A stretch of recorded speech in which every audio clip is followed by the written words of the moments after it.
نہ مارا جان کر بے جرم، غافل تیری گردن پر، رہا مانند خون بے گناہ حق آشنائی کا۔ السلام علیکم ناظرین، تو وہی معروف غزل جس کے کچھ اشعار میں آپ کی خدمت میں پیش کر چکا ہوں، پائے نظر کرم تحفہ ہے شرم نارسائی کا، تو اب اس کے اگلے اشعار کے ساتھ آپ کی خدمت میں حاضر۔ سب سے پہلے تو یہ کہ اس شعر کی وابستگی ہے کہ یہاں کچھ نسخوں میں غافل کا لفظ ہے اور کچھ نسخوں میں قاتل کا لفظ ہے، لیکن معنی میں کوئی خاص جو ہے وہ فرق نہیں پڑتا۔ تو آئیں بلا تاخیر اس کی جو ہے وہ تفہیم کی طرف بڑھتے ہیں۔ سب سے پہلے ہمیشہ کی طرح اس کے اندر موجود مشکل الفاظ کے معنی،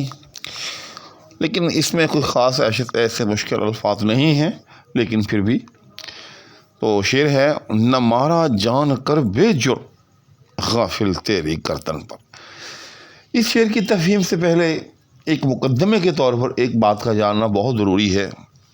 کہ عشاق کے ہاں محبوب کے ہاتھوں قتل ہونا، یہ ان کی یوں سمجھیں کہ سب سے بڑی خواہش ہوتی ہے کہ ان کا معشوق جو ہے وہ اپنے ہاتھ سے جو ہے وہ خون میں لت پت کر دے۔ چنانچہ یہ ایسا مضمون ہے، یہ ایسا محبوب مضمون ہے شعراء کا کہ اس کو مختلف زاویوں سے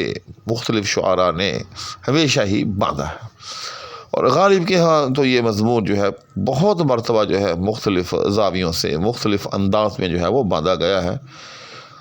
اور اب وہ ایک مشہور شعر ہے جس کا مصرع ہے، عید نظارہ ہے شمشیر کا عریاں ہونا۔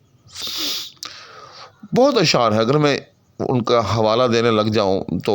یہ ویڈیو بہت طویل ہو جائے گی، بات کہیں سے کہیں نکل جائے گی۔ 20 ایسے اشعار ہیں جن میں غالب جو ہیں وہ معشوق کے ہاتھوں جو ہے وہ قتل ہونے کی خواہش کرتے ہیں۔ چنانچہ اسی خواہش کو یہاں غالب نے ایک بڑے ہی اچھوتے انداز میں جو ہے وہ بیان کیا ہے، اور شکوے کے انداز میں جو ہے وہ بیان کیا ہے۔ ہوا یوں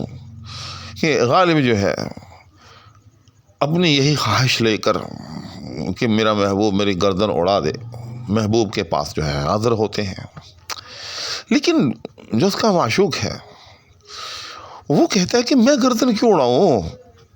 یہ تو بے جرم ہے، ظاہر ہے بیچارہ عاشق ہے اور وہ بھی نامراد ہے،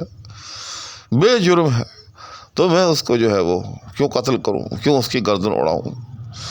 تو اس پر جو ہے غالب کو سخت مایوسی ہوتی ہے، تو غالب کہتا ہے کہ نہ مارا جان کر بے جرم، کہ افسوس اس نے مجھے قتل نہ کیا اس لیے کہ میرا کوئی جرم نہ تھا اس کی نظر میں۔ ہاں یہ بات بہت اہم ہے، اس کی نظر میں میرا کوئی جرم نہ تھا، لیکن نتیجہ کیا نکلا؟ پھر غالب اس کو مخاطب کر کے کہتا ہے، چاہے وہ قاتل سے مخاطب کرے چاہے غافل کہہ کر مخاطب کرے۔ ویسے معنوی اعتبار سے اگر دیکھا جائے تو غافل کا لفظ جو ہے وہ زیادہ موزوں ہے، یعنی تجھے پتہ نہیں، تو غافل ہے میرے دل کے حالات سے، میری خواہشات سے، میری اس تمنائے قتل سے۔ تو غالب کہتا ہے کہ نہ مارا جان کر بے جرم، غافل تیری گردن پر، رہا مانند خون بے گناہ، کہ اب تیری گردن کے اوپر، اس میں غالب کا کمال یہی ہے کہ گردن پر ہمیشہ خون کا بار ہوتا ہے، یعنی قاتل جو ہوتا ہے جو کسی کو قتل کر دیتا ہے تو اس کی گردن پر جو ہے وہ بار خون ہوتا ہے، لیکن یہ ایک کمال ہے کہ غالب نے قتل نہ کرنے کی صورت میں قاتل کی گردن پر جو ہے وہ ایک بار جو ہے وہ ثابت کیا ہے۔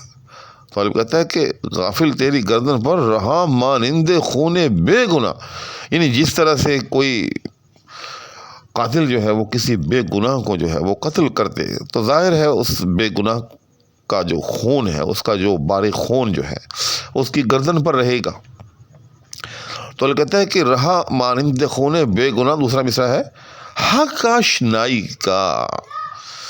کہ جس طرح سے کوئی قاتل کسی بے گناہ کی گردن اڑا دے تو اس کی گردن پر اس بے گناہ کا خون جو ہے، اس کا بوجھ جو ہے وہ رہے گا، اسی طرح سے تیری گردن پر اے غافل میرا حق آشنائی رہے گا۔ کیوں؟ میری دوستی کا یہ حق تھا کہ تو میری گردن اڑا دیتا، کیونکہ یہ تو میری سب سے زیادہ محبوب چیز تھی کہ تو میری گردن اڑاتا، تو دوستی کا حق یہ تھا۔ اب یہاں بھی دیکھیں کیا کمال ہے کہ دوست جو ہوتا ہے وہ تو جان بچایا کرتے ہیں۔ حق کے آشنائی تو یہ ہوتا ہے کہ اگر دوست کسی مصیبت میں گرفتار ہو تو دوست آگے بڑھ کر جو ہے وہ جان بچاتے ہیں۔ لیکن دیکھیں کہ غالب کی جو ہے ندرت عظمت اور ان کی نقطہ سنجی کہ غالب کہتے ہیں کہ حق آشنائی کا، کہ حق کے آشنائی، حق کے دوستی جو ہے تو نے وہ ادا نہ کیا۔ دوستی کا حق تو یہ تھا کہ تو میری گردن اڑا دیتا، لیکن اب چونکہ تو نے گردن نہیں اڑائی، لہذا اب یہ میری دوستی کا حق جو ہے تیری گردن پر بالکل اسی طرح سے جو ہے وہ موجود رہے گا جس طرح سے کوئی قاتل جو ہے وہ کسی بے گناہ شخص کی گردن اڑا کر رکھتا ہے۔ تو اس طرح سے غالب نے اس شعر میں اپنے محبوب سے اول تو اس خواہش کا اظہار ہمیں سمجھ میں آتا ہے کہ وہ اس کی گردن اڑا دے، لیکن جب اس نے اس کی گردن نہ اڑائی تو پھر کمال انداز میں جو ہے اس سے شکوہ کیا کہ تو نے جو ہے میری دوستی کا حق جو ہے وہ ادا نہ کیا، لہٰذا اب یہ حق کے آشنائی، حق کے دوستی جو ہے وہ تمام عمر تیری گردن کے اوپر جو ہے وہ موجود رہے گا۔ اس کے بعد اگلا شعر ہے، تمنائے زباں محو سپاس بے زبانی ہے، تمنائے زباں محو سپاس بے زبانی ہے، مٹا جس سے تقاضا شکوائے بے دست و پائی کا۔ تو یہ بھی غالب کا ہی کمال ہے کہ دو چیزوں کو جو آپس میں ضد ہیں ایک دوسرے کی، یعنی ایک زبان کی تمنا اور دوسری بے زبانی، تو ان کو آپس میں اس طرح سے بیان کیا ہے کہ مزہ آ گیا۔ تو غالب کہتا ہے کہ تمنا زبان، یعنی زبان کی تمنا، یعنی محبوب کے سامنے اپنا حال دل کہنے کی تمنا کہ کاش مجھ میں اتنا حوصلہ ہو کہ میں اپنے محبوب کے روبرو اپنا حال دل کہوں، تمنا زبان۔ لیکن ہوا کیا کہ جب غالب اپنے محبوب کی محفل میں پیش ہوتا ہے، محبوب کے روبرو ہوتا ہے، تو ظاہر ہے یہ ایک جو اہل دل لوگ ہیں وہ اس چیز کو سمجھتے ہیں کہ محبوب کے سامنے، اپنے معشوق کے سامنے حال دل کہنا کوئی آسان نہیں ہوتا۔ ایک ایک لفظ پہاڑ کے برابر جو ہے وہ وزنی ہو جاتا ہے کہ زبان سے اٹھائے نہیں اٹھتا، بولا نہیں جاتا، منہ سے بات تک نہیں نکلتی۔ تو غالب کہتا ہے کہ بس یہی کچھ میرے ساتھ ہوا کہ میں محبوب کے روبرو جو ہے کچھ بیان نہ کر پایا، زبان بند ہو گئی۔ لیکن غالب نے اس عمل کو، حالانکہ یہ ایک بڑا نقصان ہوا کہ غالب اپنے محبوب سے اپنا حال دل جو ہے وہ نہ کہہ پایا، لیکن غالب نے اپنی اس حالت کو اور اس ناکامی کو بھی اپنے لیے جو ہے وہ باعث کامیابی بنا لیا۔ اور وہ کیسے کہ تمنائے زباں محو سپاس بے زبانی ہے۔ سپاس کہتے ہیں شکریہ کو، اس لیے وہ سپاس گزار بھی ایک لفظ ہے کہ شکریہ ادا کرنے والا۔ تو سپاس بے زبانی،